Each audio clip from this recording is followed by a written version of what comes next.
What's up? This is Toons 1 from the mighty TWS crew. Several crews here from Los Angeles, originally born and raised Los Angeles, California. Style writer, DJ, b-boy. Back in the day, did a little bit of pop lock. I started off pop locking before I even knew what hip hop was. This was in the 70s, and came into hip hop later on, as everybody else did in the early 80s, late 70s, early 80s. And got to give shout outs to the crews, USC, to my affiliate crews, RTN, and TMT. And I already mentioned TWS. TCB was my crew when I moved up to Northern California in 1984. That stood for the capital's best, or take care of business, or the Suited Beauticians. We had a few different names, or the Chosen Brothers. What does TWS mean? Together with Style. Together with Style. Yeah. And when you're that crew, is that? That is a crew that was started in San Francisco by people like Norm Risque, Will, Crayon, are some of the original members. Estria, Raven, Bam. Want to say Draw was one of the crew members. Picasso. Risque, I think I mentioned Risque. I'm not sure. Right. But yeah, these guys were all, the guys that were influencing me. Like when I moved up to the Northern Cal, and when the book Spray Can Art came out, I saw Crayon because I was heavily into manga and Japanese animation, like a lot of kids were, and at the time, like just seeing a robot painted on the wall, and Crayon did one in this gym, and it was just incredible. And I remember seeing that, and it was such detail and such, preciseness, and I was blown away by what this dude was doing. At first, I thought he was a Mexican dude because he looked Mexican in the picture. Right. And but then come to find out he's Korean and Yugoslavian. Oh. So yeah, okay. his mom was Korean and his pops was Yugoslavian. So he has the last name Jaradovac. And so, anyways, just coming into contact with them, me and this guy from Sacramento named Vex, we used to travel out to San Francisco on Fridays. We would skip school. So in the morning time, we would leave actually a little bit early, drive out there to the Bay, spend most of the day, and then get back before the last period. So we would just come.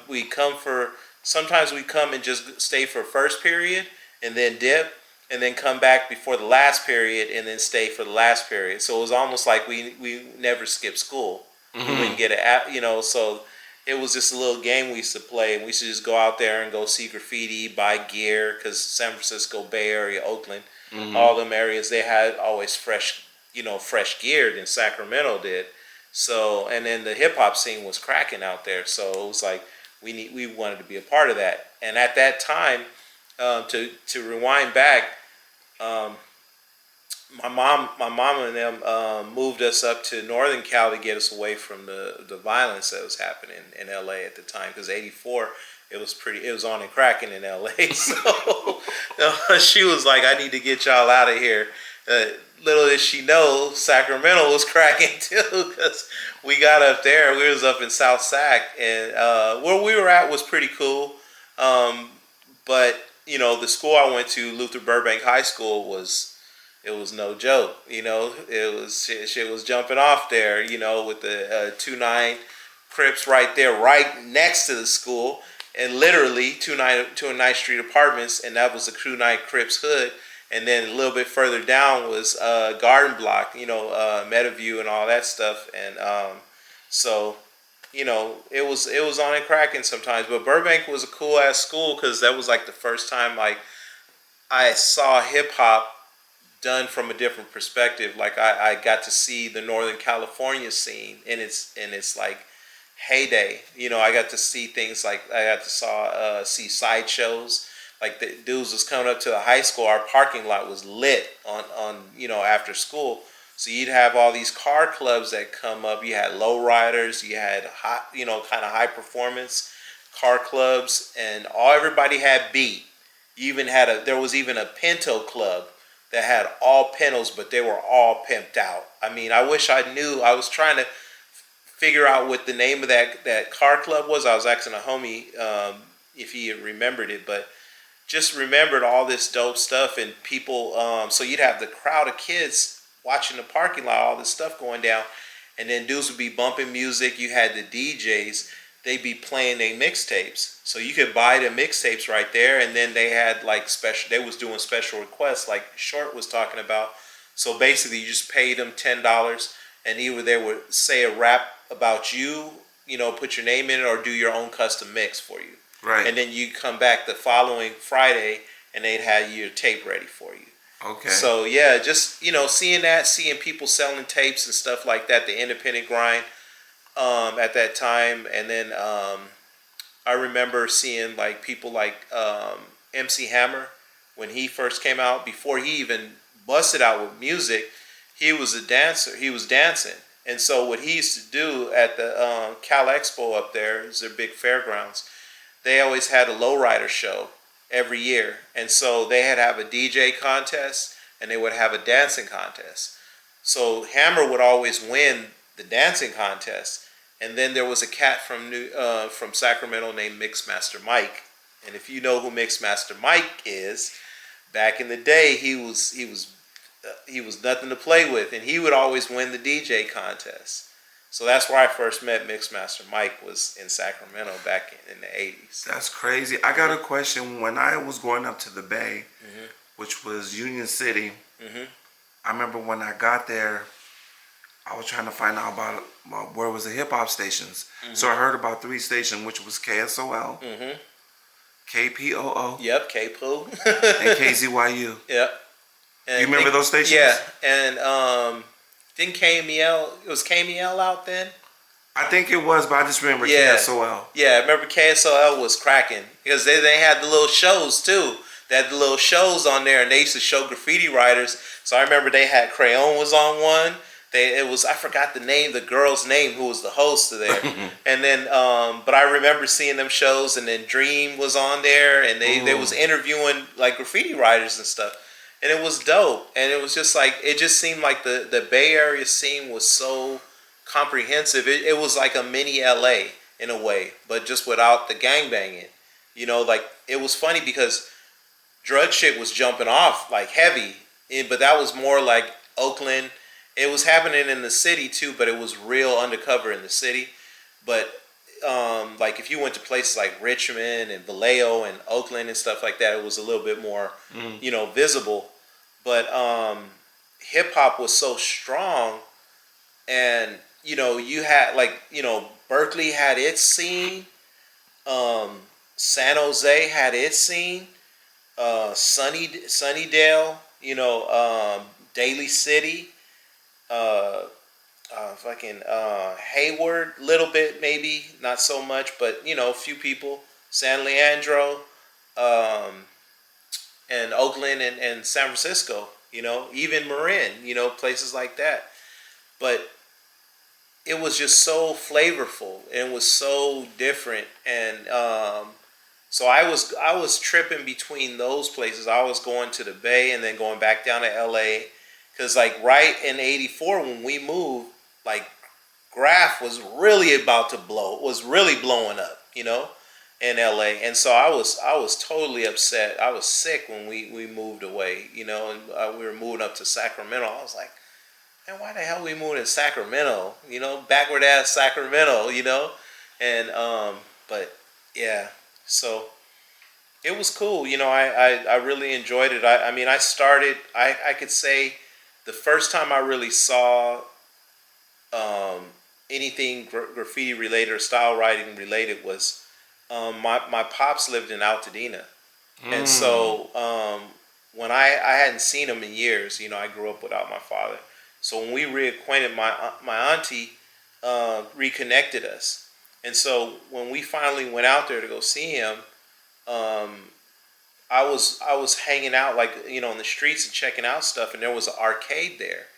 So in this arcade, they had this wall painted with like a Bon Baudet character, and I was tripping on that picture. I was like, first it was a picture, and then I was like tripping on, well, how did they paint this? Mm. It was just so different, and I was like, man, what is this?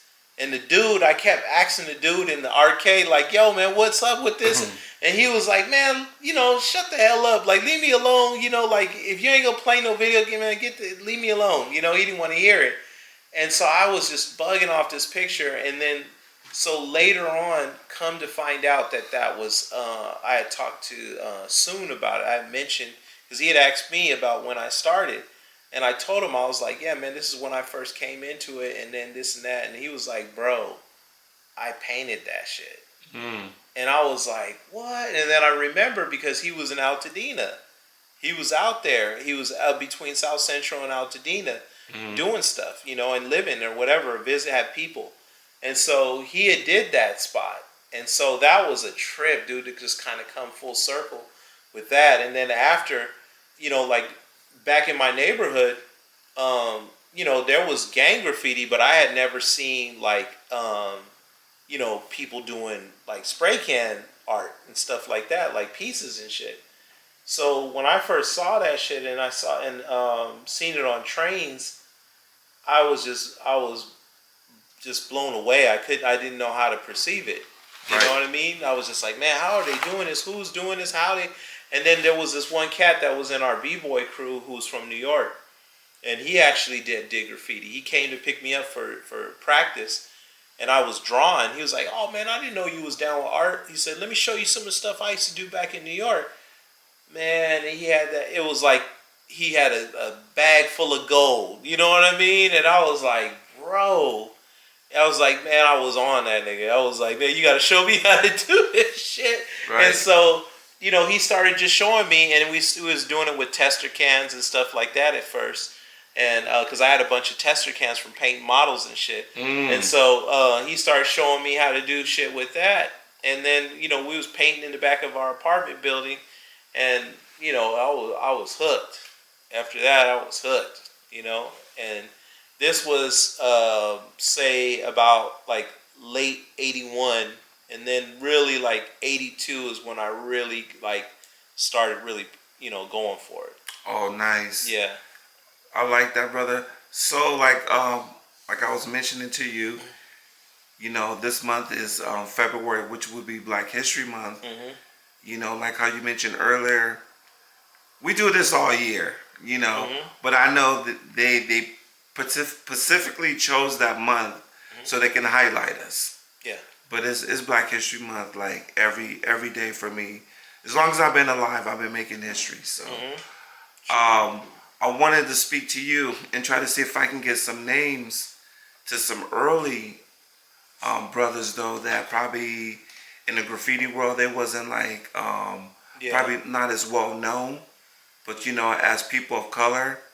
Yeah. Um, I would say like, definitely soon. Soon. Legit. Those cats. There was Design 9 was one of them. And just an amazing b-boy too. I don't know if you've ever seen. what crew is he from? I don't know if he was in a crew. I Okay. think he did get down with LA Breakers for a little bit, but he was mainly solo. That boy was a problem. Like one of the most illest b-boys I have ever seen. What year was that? Shit. I would say Design, man. I mean, he was breaking before I knew him, so he probably been breaking since, if not the early '80s. I would say probably. But 80. when you met him, I mean, when you see Yeah, him, when I first met him, he was b-boyed out. what year was that? This was probably 85, 86, something Yeah, like because that. honestly, around '86, Breaking died with us. Yeah, That was like the last year. That was it? yeah, Skateboarding made that. Skateboarding was that next transition. yeah. So, and it was crazy because like there was him, there was people like PJ from West Coast. He was a dope brother that was painting early. Um, there was people like I think what's his name Dello. He was one. Trying to think of another cat. Devious. He came a little bit later, but he was '80s though still. There was people like Flex was out there from NTS. There was oh man, Cool Boy, and who was this other cat? I'm thinking of another cat too. Green from SMD. He was painting with Slick. He was real dope back in the day. Um, there was a lot of kids, like here and there. If they weren't like dope on the wall, they were dope in their black books. You know what I mean?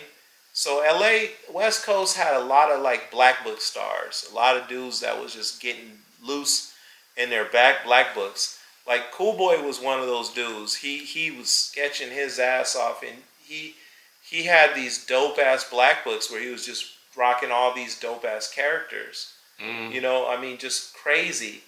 And but unfortunately, I think he ended up losing some of those black books, like because he had volumes of them. Oh my god! And they were just incredible. Yeah. So there's people out with pictures of them. I think people like Charlie and Frame and some other guys got photographs of some of his stuff. And trying to think of who else. If you can't think of anybody right now, that's cool. Yeah, but there was a good share, and there was just a lot of writers, brothers that were just writers that were just doing tags and stuff of that nature. That's what I remember the most, because I remember the first time somebody ran up on us. We was at the Compton swap meet, and it was looking at my Pumas, and it was like, "Are you guys writers?" And in my mind, I'm thinking like, writing letters though, like that's. See, this was the thing about the terminology that is so is important, because when I first figured out, like when I first heard the term style writing, to me that was a more fitting name for what definition of what we did, because that's what we did. We're writing with style. The whole point was to develop style and keep sharpening your style. So, and it just sounds better. When you say you're a graffiti writer or a tagger, or I hated that. I hated when motherfuckers would call people taggers.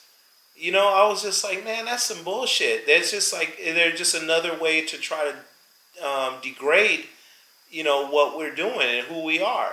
And it's like almost like another term for calling us niggas. You know what I mean? It sounds the same. Tagger, nigger.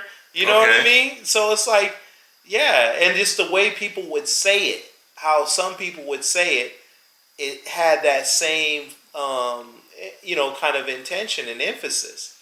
So that's why I always like, I don't identify with that. That's not cool. No. I said we do it tags, but writing is the main thing of what we do. It's not just tagging. So when people are doing what they're doing, they're like, oh, do you write? That's what the question comes. It's not, no, do you tag? You sound generic if you're saying that. You sound like the police if you come up and ask somebody that shit. They'll be like looking at you suspect, Yeah. But so it's just I think that's a part of like when we're dealing with this culture, we're it's kind of like a struggle for some because we're trying to find our identity. And naming yourself, naming your culture, and standing behind that is a big important part of it, especially to the outsiders, because they're looking in and they're expecting to have see definitions and breakdowns. And our culture, to some degree, especially the writing aspect of it, is kind of like a secret society. Like, it was privileged information. Like, for me, that was one of the draws, because motherfuckers didn't know who the fuck I was. For a long ass time, I was like an urban legend. Motherfuckers thought I was some white boy or some Mexican dude. Couldn't be a brother like that was rocking like that. And I was like, wow. So I was kind of marveling, especially when we was up in Sacktown. We really were about that anonymous shit because we were so outnumbered. At the time, it was only me and my homie Mike. Like, when everything died down, when you're talking about when all the shit died down, it happened up there too. So literally, it was almost like from one day to the next, niggas just stopped doing the shit. And it was like, wow, all these motherfuckers hung that shit up. And I was like, oh wow. So me and Mike, we were like, nah, we ain't hanging up shit. We just getting warm, And so we had just hooked up with Crayon up in the Bay. So we were like, nah, dude, it's on and cracking. So he came out to Sac.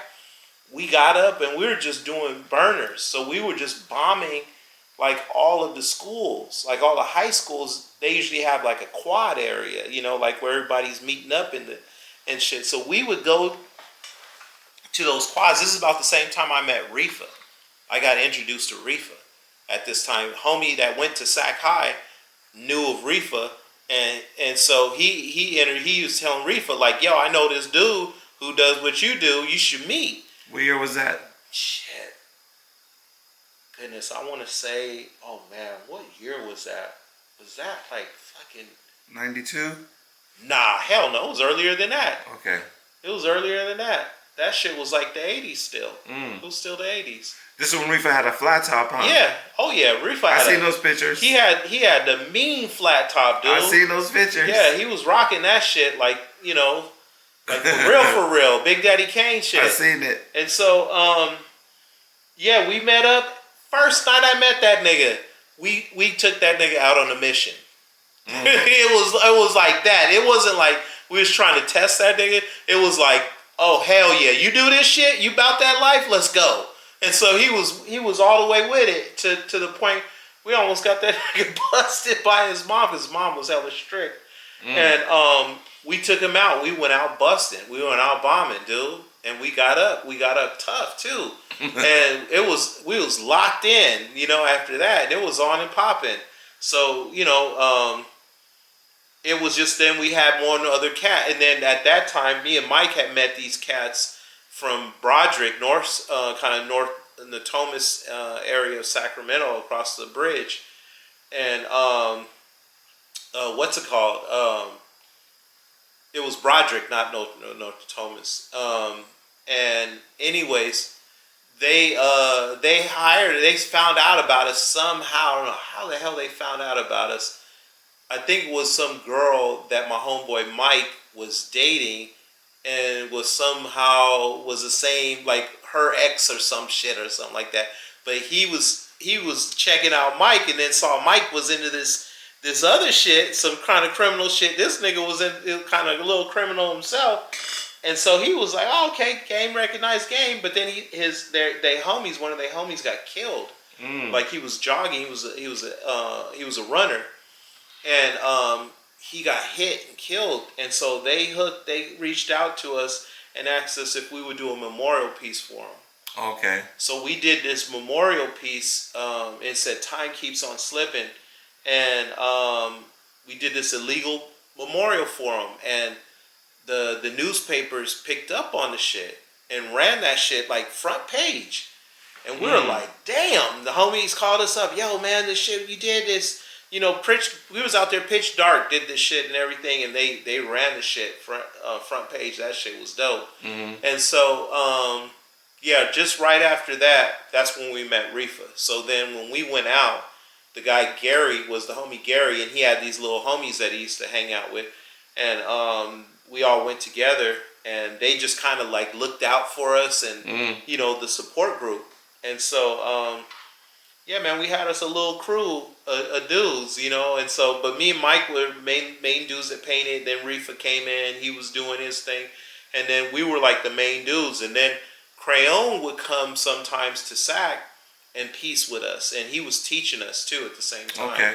So like he took us under his wing and was just showing us different shit, tighten up our skills, and yeah, man, for a while we were the only people out there painting, so we had to really kind of keep it cool, and because we knew that we could easily get got. You know what I mean? Just a few dudes against a whole city was not, and I was ultra careful. I was like, fuck getting caught. I ain't trying to get caught. You know what I mean? So, and Rifa could get caught because his mom would have wore his ass out. So, and I was the older cat. Rifa was still in high school. I had already graduated. Okay. So his mom was looking at him like, what this old ass nigga trying to do with my son? Got him out the street running around at night doing this and that and everything. So I told her, I said, look, I'd never bring your son into some danger or anything like that. Like I'm gonna look out for your son. I ain't never gonna let him get into some shit. Right. That. And so, that's what I did. But and we had a gang of fun, man. We was out there just, hitting all the schools in the areas, like all of them, dude. Like all the quads. And motherfucker, we come the next day, like we were students with the backpacks, and be congregating amongst people, just tripping out what they were, them tripping out on the shit that we had did, So it was fun, man. We used to just have these fun little stealth missions. You know what I mean? Yeah. But we didn't tell a lot of people about it. You feel me? Like it was just amongst us. That's how I felt though too when I was going to Melrose and getting like my fat tips, and I would go and back to like Kmart or Longs, and I would do like whatever I was doing. Oh, we stealing them shits too. Right, but I felt like I felt like the whole point of being a graffiti writer was to be mysterious. Or a writer. Exactly, man. To be mysterious. You don't want to let nobody know. Yeah. You didn't want no motherfucking squares knowing who the fuck you were. That was my shit. I was just like, man, hell no. Like, and it was crazy because it was Scheme. Like when Scheme, Style Wars, when that shit came out, that was our Bible. Like that and fuck the gospel was Style Wars. The Bible was spray can art and subway art.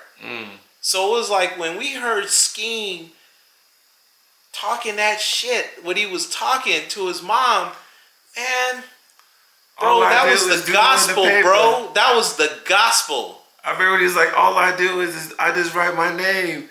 See, so all I do is just doodle in the paper. Let me tell you this, and no, I'm all praises due to the God. All praises due to the God. Them dudes, man, him, Dez. And I'm so glad I got to kick it with Dez too and talk with him. The only person I didn't get to really chop it up with, unfortunately, was Phase 2 and K's. Can I share one thing about? I remember back in the day, probably like around 92, 93. I wrote to this. I seen this article in a magazine. It was called IG Times. Same shit, bro. I did that shit in the 80s, bro. So I write to him, and I found out his face too. Yeah. So right. So he writes me a letter. Yeah. I open the letter back. Nigga, you lost your cookies, didn't you? I couldn't even read it because he wrote it like in hieroglyphics. Yeah. The only thing that I could read it, he just said phase 2, and it looked somewhat like in English. But whatever he wrote, it literally looked like everything was in hieroglyphics. Bro, let me tell you. This is 94. Yeah. Let me tell you this, nigga. I was such a archaeologist with this shit that when the books first came out, because I think it was Style. I mean, we first got Subway Art, and then there was like these other little books that jumped off. Like I got another one over here called Fresh Hip Hop Don't Stop. Yeah. And then there was another book. There was a couple different smaller books because, like, man, literally, when style, I mean, we dissected that shit. Like, I was reading the serial numbers, everything. Niggas was like that was it for us. So we were trying to source any kind of materials or anything else we could get from that shit. So when, in the back they had like addresses and shit for other books. Mm-hmm. You know, so man, I wrote them motherfuckers and sent money off. And when I first hooked up with like IGT, they sent me shit, and I sent like a little bit of money. Man, they sent me a couple of those papers, those newspapers. I lost it. And then I sent them like I literally was taking dollar bills, 20, whatever I could get my hand, change, putting it in a motherfucking envelope. My shit was jingling. So I send that shit off, and they send me a package back. Had a canvas in it that they painted, rolled up canvas, had some drawings, had photographs.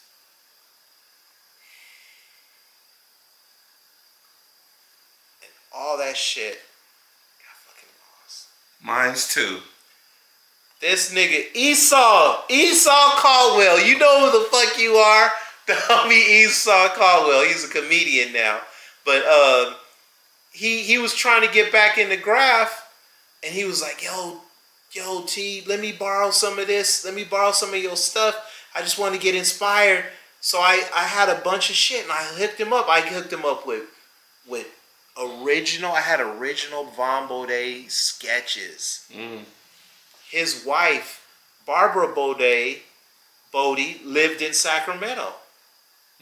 There was a comic book store that we used to go to, me and